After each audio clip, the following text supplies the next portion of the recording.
नमस्ते सबैजनालाई। आज फेरि हामी नेपालको भूगोलको दोस्रो है अध्यायमा हामी आइसकेका छौँ। जति पनि लोकसेवाका तयारी गर्नु भइरहेका साथीहरू हुनुहुन्छ, तपाईँहरूको लागि यो भिडियो अति नै उपयोगी हुनेछ है साथीहरू, किनभने मैले नेपालको भूगोलको सिरिज सुरु गरेछु। अध्याय प्रथम, द्वितीय, तृतीय गरेर यस्तै म भिडियो हाल्दै गर्छु अनि तपाईँहरू हेर्दै गर्नुहोस् र यो भिडियो कस्तो लाग्छ तपाईँहरू प्रतिक्रिया पनि जनाउनुहोला। र हेरौँ हामी आजको भिडियोमा के पढ्नेछौँ। सरसर्ती हामी हेरौँ स्लाइड मार्फत। यहाँ हेरौँ, प्रथममा हामी नेपालको 4 सिमानाहरू हेर्नेछौँ र यी 4 सिमानाले अरू देशको कुन कुन राज्यसँग सिमाना गाँसेको छ त्यो हेर्नेछौँ। अर्को क्षेत्रमा नेपालको जल क्षेत्र, स्थल क्षेत्र, नदीनाला कति प्रतिशत रहेछ त्यो हेर्नेछौँ। नेपालले भारतसँग कति सिमाना दूरी गाँसेको छ त्यो हेर्नेछौँ है। नेपालबाट नजिक रहेको विभिन्न अरू देशका स्थानहरू हामी बारे चर्चा गर्नेछौँ। नेपालको प्रामाणिक समयबारे चर्चा गर्नेछौँ। आदि कुराबारे हामी यस भिडियोमा चर्चा गर्नेछौँ। तसर्थ साथीहरू तपाईँहरू हेर्दै गर्नुहोस्, तपाईँको लागि अति नै एकदम इम्पोर्टेन्ट भिडियो हुनेछ। ल सुरु गरौँ। नेपालका 4 सिमानाहरू है। नेपालका कतिवटा सिमाना रहेछ? 4वटा सिमाना रहेछ, जसमध्ये यहाँ हेरौँ हामी यी 4 सिमानाहरूमा नेपालको पश्चिमतर्फ के रहेछ हाम्रो साथीहरू? भारतको उत्तराखण्ड है। उत्तराखण्ड राज्य रहेछ। नेपालको पश्चिममा भारतको उत्तराखण्ड राज्यले सिमाना साझा गर्छ। त्यसपछि दक्षिणतर्फ आऊ हामी। दक्षिणतर्फ के छ? भारतको बिहार र उत्तर प्रदेश है। बिहार र उत्तर प्रदेशले साझा गरेको छ है। यहाँ आधी यूपी अर्थात् उत्तर प्रदेश र आधी बिहारले बोर्डर साझा गर्छन् दक्षिणतर्फ है। ल भारतको पूर्वतर्फ के छ? पश्चिम बङ्गाल र सिक्किम राज्यले के गर्छ? बोर्डर साझा गर्छ नेपालसँग है। त्यस्तैमा अब उत्तरतर्फ के छ हाम्रो? उत्तरतर्फ चीन पर्दछ भने चीनको कुन राज्य हो ले बोर्डर साझा गर्छ नेपालबाट? तिब्बतले है। तिब्बतले के गर्छ भन्दाखेरि नेपालसँग बोर्डर साझा गर्छ है। ल अब हामी अर्को स्लाइडमा जाऊ। यहाँ हेरौँ क्षेत्रफल र बाह्य सिमानाहरू है। नेपालको कुल क्षेत्रफलको है, कुल स्थल क्षेत्रको 92.94% नेपालले के छ? स्थल क्षेत्र छ है। नेपालको कुल क्षेत्रफलको 92.94 स्थल क्षेत्रले ओगटेको रहेछ भने साथीहरू 7.06% के छ? जल क्षेत्रले ओगटेको रहेछ। कति? 7.06% जल क्षेत्रले ओगटेको रहेछ। जसमध्ये है 7.06% जल क्षेत्रले ओगटेको छ अनि ती मध्ये 3 है, यही 7.06% को 3% भूभाग के रहेछ भन्दाखेरि नदीनालाले ओगटेको रहेछ है। यही जल क्षेत्र मध्ये है 3.9% के छ? भूभाग नदीनालाले ओगटेको रहेछ साथीहरू। अब हामी अर्को कुरा हेरौँ। नेपालले अरू देशसँग कति दूरीसम्म सिमाना साझा गर्छ त्यो हेरौँ साथी मित्र।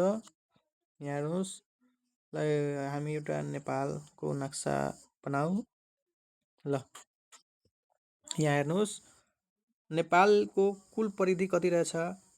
यो कुल परिधि कति रहेछ हाम्रो? यहाँ हेरौँ 2900 है, 2926 किलोमिटर। नेपालको कुल परिधि कति छ? 2926 किलोमिटर है। यो कुल परिधि कति रहेछ भन्दाखेरि बाह्य जुन छ नि हाम्रो बोर्डर हो, त्यो बोर्डरको कुल लम्बाइ कति रहेछ भन्दाखेरि 2926 किलोमिटर रहेको छ है। यदि इक्जाममा प्रश्न सोध्यो नेपालको कुल बोर्डर लम्बाइ या परिधि सोध्यो भने तपाईहरु 2926 किलोमिटरमा टिक लगाउन सक्नुहुन्छ। ल अब यी 2926 किलोमिटर मध्ये भारतले 1690 किलोमिटर सिमाना गाँस साझा गरेको छ है। भारत के हो? भारत त 3 तर्फबाट छ, पश्चिम, दक्षिण र पूर्वतर्फ यति सिमाना गाँसे छ भने यो टोटल कुल सिमाना कति छ? 1690 किलोमिटर छ है। कुल सिमाना दूरी कति रहेछ? 1690 किलोमिटर। अनि अब चीनले भारतसँग गाँसेको सिमाना दूरी कति रहेछ भन्दाखेरि हेरौ 1236 किलोमिटर रहेछ है साथीहरु। चीनले चीनले नेपालसँग 1236 किलोमिटरसम्म सिमाना दूरी साझा गर्ने गर्छ है। यो कुरा हामी याद राखौ, 1236 किलोमिटरसम्म। ल अब हामी अर्को स्लाइड तर्फ लागौं। ल यहाँ हेरौ नेपालबाट नजिकका बिन्दुहरू है, नेपालबाट नजिकमा पर्ने अरु देशका बिन्दुहरू हामी हेरौ। यहाँ हेरोस् नेपालबाट नजिकमा पर्ने बन्दरगाह है। नेपालबाट नजिक रहेको बन्दरगाह कुन हो? कोलकाता बन्दरगाह है। कोलकाता बन्दरगाह जुन 3000 किलोमिटर दूरीमा रहेछ नेपालबाट है। त्यसपछि महासागर है। नेपालबाट नजिकमा रहेको महासागर कुन हो? हिन्द महासागर हो है। त्यसपछि नेपालबाट नजिकमा रहेको खाडी कुन हो? हेरौ बंगालको खाडी है। त्यसपछि नेपालबाट नजिकमा रहेको विमानस्थल अरु देशको कुन छ? पटनाको बिहार है। पटना विमानस्थल के रहेछ? नेपालभन्दा सबभन्दा नजिकको विमानस्थल रहेछ है। त्यसपछि नेपालबाट सबभन्दा नजिकमा रहेको अरु देशको राजधानी को हो? भुटानको थिम्पू जुन 400 किलोमिटर मात्र टाढा रहेछ नेपालबाट। त्यसपछि कुन छ नजिकको राजधानी? ढाका। बंगलादेशको राजधानी ढाका 664 किलोमिटर दूरीमा रहेछ है। क्रमश पहिला भुटानको थिम्पू जुन 400 किलोमिटर टाढा रहेछ, त्यसपछि 664 किलोमिटर ढाका रहेको छ है साथीहरु। यो सबै स्लाइड मैले अति नै रोचक ढंगले प्रस्तुत गर्न खोजेछु। यदि तपाईलाई यो स्लाइड मन पर्छ भने भिडियोलाई लाइक गर्न नबिर्सनु होला है साथीहरु। ल हामी अगाडि बढौं। नेपालको प्रमाणिक समय है। नेपालको प्रमाणिक समयलाई कसरी निर्धारण गरियो, त्यो सबै कुरा कुन बेला निर्धारण गरियो, त्यो सबै कुरा आज यस भिडियोमा हामी हेरौं। ल नेपालको जुन प्रमाणिक समय छ है साथीहरु, त्यो अन्तर्राष्ट्रिय समय अर्थात् ग्रीनविच समय भन्दा 5 घण्टा 45 मिनेट चलाख रहेको छ है, अर्थात् फास्ट रहेछ। 5 घण्टा 45 मिनट फास्ट रहेछ है। यससँग रिलेटेड क्वेशनहरू धेरै सोध्ने गर्छ है साथीहरु घुमाएर। जस्तै नेपाल भन्दा ल अब हामी यहाँ हेरौं नेपालको सिमानालाई है कुन हिमाललाई आधार मानेर निर्धारण गरेछ भन्दाखेरि गौरीशंकर हिमाललाई काटेर गएको 86 डिग्री 15 मिनेट है। पूर्वी देशान्तरलाई 86 डिग्री 15 मिनेट पूर्वी देशान्तरलाई आधार मानेर चाहिँ यो समयलाई निर्धारण गरेको छ है। गौरीशंकर हिमाललाई काटेर गएको कति? 86 डिग्री 15 मिनेट पूर्वी देशान्तरलाई आधार मानेर नेपालको समयलाई के गर्दछ भन्दाखेरि निर्धारण गरेको रहेछ है। देशान्तरले के गर्छ? समय निर्धारण गर्छ है साथीहरु। देशान्तरले के निर्धारण गर्छ भन्दाखेरि समय। अक्षांशले के निर्धारण गर्छ भन्दाखेरि हाम्रो मौसम। यो कुरा तपाईहरु याद राख्नु होला।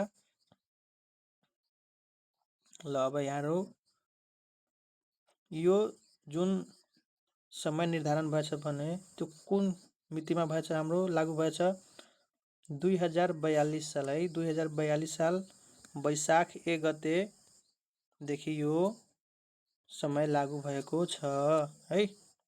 2042 साल वैशाख 1 गते है। नयाँ सालको दिन बुझौ। 2042 सालको नयाँ सालको दिन हाम्रो प्रामाणिक समय लागू भएको रहेछ। अब हेरौ, अब यो जुन गौरीशङ्कर हिमाल छ त्यसको त्यो कुन स्थानमा रहेछ र यसको उचाइ कति छ हामी हेरौ। गौरीशङ्कर हिमाल कहाँ रहेछ? दोलखा जिल्लामा पर्ने है। दोलखा जिल्लामा पर्छ। गौरीशङ्कर हिमाल कहाँ पर्छ? दोलखा जिल्लामा। गौरीशङ्कर हिमालसँग जति पनि सम्बन्धित क्वेसनहरू छ त्यो बारे तपाईँहरू हेर्नुहोला, किनभने यससँग रिलेटेड क्वेसनहरू धेरै सोधिने गर्छ है। अब नेपालभन्दा भारतको समय कति छ अन्तर, त्यो पनि हेर्नुहोला। 15 मिनटको अन्तर हुन्छ, त्यो पनि हेर्नुहोला। अब नेपालमा मानौँ कि 9:15 भइरहेछ भने भारतमा कति बजिरहेको होला। ल अब हामी हेरौँ, गौरीशङ्कर हिमालको उचाइ कति रहेछ?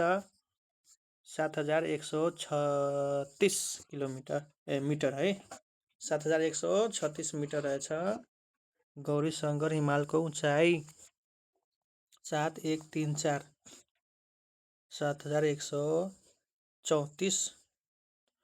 7134 किलोमिटर गौरीशङ्कर हिमालको उचाइ रहेछ है साथीहरू।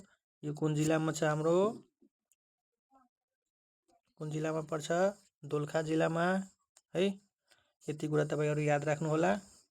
ल अब नेपालको है, नेपालको सबभन्दा कम उचाइमा रहेको सदरमुकाम कुन हो? महोत्तरीको जलेश्वर भन्ने ठाउँ के हो? सबभन्दा समुद्री सतहभन्दा सबभन्दा नजिकको स्थान रहेछ, जुन मात्र समुद्र सतहबाट 61 किलोमिटर माथि रहेछ है। समुद्र हुन्छ नि साथीहरू, हो त्यो समुद्री सतहबाट मात्र 61 किलोमिटर माथि रहेछ। कुन? जलेश्वर है। महोत्तरीको जलेश्वर भन्ने ठाउँ मात्र 61 किलोमिटर उचाइमा रहेछ।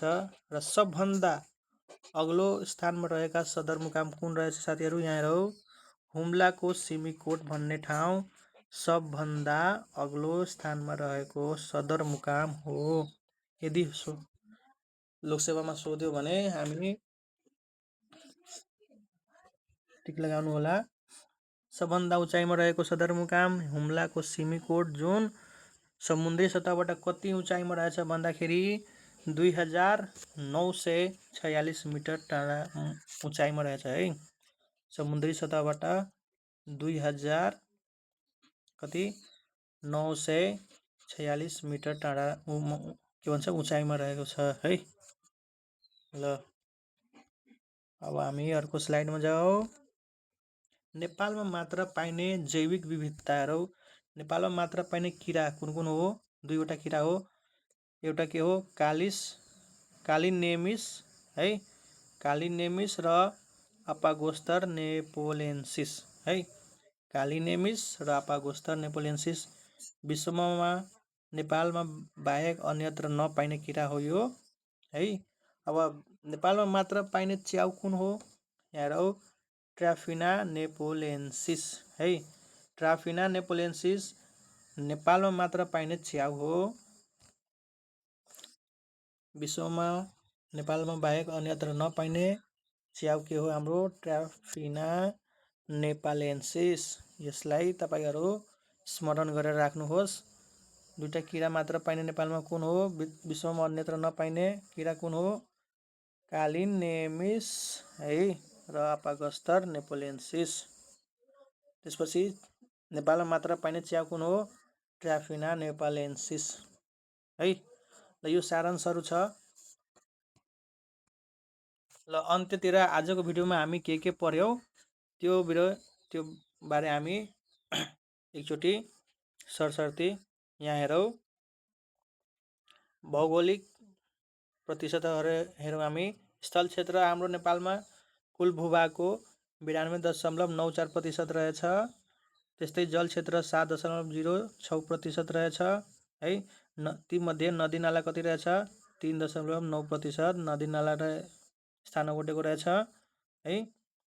त्यस्तै प्रामाणिक समय कति देशान्तरमा आधारित गरेछ भने 86 डिग्री 15 मिनट देशान्तरलाई प्रामाणिक समय मानिएको छ है। त्यस्तै नेपालको कुल है यहाँहरू बाह्य सिमाना कति रहेछ भन्दाखेरि 2926 किलोमिटर, जसमध्ये यहाँहरू भारतले 1690 किलोमिटर भने चीनले 1236 किलोमिटर साझा गरेको छ। ल नेपालबाट समुद्रको दूरी कति रहेछ 1127 किलोमिटर रहेछ है। नजिकको देश कुन कुन छ? भारतपछि बङ्गलादेश 27 किलोमिटर मात्रै दूरीमा छ है। भुटान त्यसपछि 32 किलोमिटर मात्रै टाढा रहेछ नेपालबाट। त्यसपछि नजिकको राजधानीको के छ? भुटानको थिम्पू, त्यसपछि ढाका 664 किलोमिटर दूरी है। उचाइ र जैविक नाम है यहाँ गौरीशङ्कर हिमालको उचाइ कति रहेछ 7134 किलोमिटर है। त्यसपछि सिमीकोट है सबभन्दा अग्लो स्थानमा रहेको सदरमुकाम सिमीकोट, हुम्लाको सिमीकोट स्थान रहेछ, जुन 2000 कति हो 2946 मिटर मात्र उचाइमा रहेछ। र सबभन्दा होचो स्थान के हो 61 मिटर उचाइमा रहेछ, जुन जलेश्वरको महोत्तरीमा पर्दछ है। नेपालमा मात्र पाइने किरा के हो काली नेमिस र अपागोस्टर नेपोलियन्सिस हो है। र नेपालमा मात्र पाइने च्याउ के हो ट्यापिना नेपोलियन्सिस। हस्त साथीहरू, यो भिडियो तपाईँहरूले कस्तो लाग्यो यदि अन्तसम्म हेर्नुभएछ भने प्रतिक्रिया जनाउन नबिर्सिनुहोला। हामी अर्को पाठमा हामी फेरि उपस्थित हुनेछौँ है। अर्को अध्यायमा फेरि उपस्थित हुनेछौँ। भूगोलको सबै अध्याय सकाइसकेपछि हामी फेरि अर्को चाहिँ टपिकमा जानेछौँ है। इतिहासमा जानेछौँ, नेपालको इतिहासबारे बुझ्नेछौँ यसरी नै एकदम क्रमबद्ध रूपमा है साथीहरू। ल आजको लागि यति नै। हस्त धन्यवाद सबैहरूलाई। लास्टसम्म हेरेकोमा सबैलाई म धन्यवाद दिन चाहन्छु र सबैजनालाई सफलताको शुभकामना पनि व्यक्त गर्न चाहन्छु। हस्त साथीहरू।